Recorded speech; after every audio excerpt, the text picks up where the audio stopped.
The boy takes off his extra striped pajamas so that the boy outside the wire could change into it. Then he picked up an iron and dug a hole under the wire, and with his small size, he went through the hole in the ground. They didn't know what they were in for, what they were about to face. And then the servants realized the boy was gone and began searching the house. Sasha took the boy to the camp. He gradually realized this place was nothing like the video. There was no laughter, no entertainment. All the people were like the Walking Dead. Sasha took him into the house, but it was full of people. It was dirty and messy. Suddenly, some soldiers came in and they drove them all out. The boy and Sasha didn't know what was happening. They had to follow the others out first. At that moment, the mother searched the whole castle. She found an open window in the utility room. She sensed something was wrong. She rushed to her father, who was in a meeting.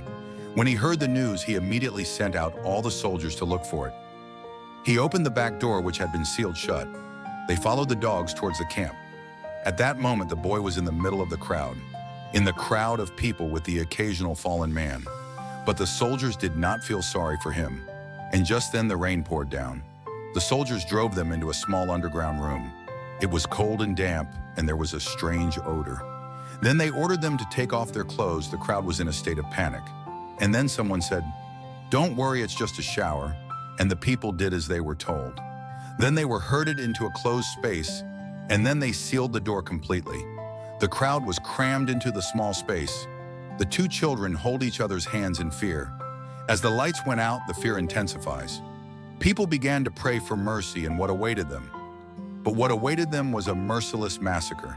Soldiers with gas masks opened the holes and poured chemical powder into it. Then there was a banging on the door of the room. The officer arrived at the camp. He saw the empty room. He felt bad. The mother was at the fence and found the boy's clothes. The soldiers with gas masks packed up their things, and the noise from the iron gates had died down. By the time the officer arrived, called out the boy's name, but the only answer was the rain. The mother could only hold the boy's clothes and run to the ground, crying. Outside the cold iron gate, the striped pajamas were taken off. Their wall still lingers. I still remember the first time the two boys met. That beautiful childlike image, that pure and innocent friendship in the eyes of a child. The world is always a beautiful place.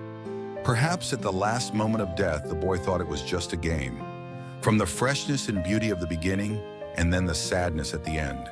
A barbed wire fence separates between two very different worlds and reveals the cruelty of war and the ugliness of human nature. It's been a long time since I've had a chance to calm down.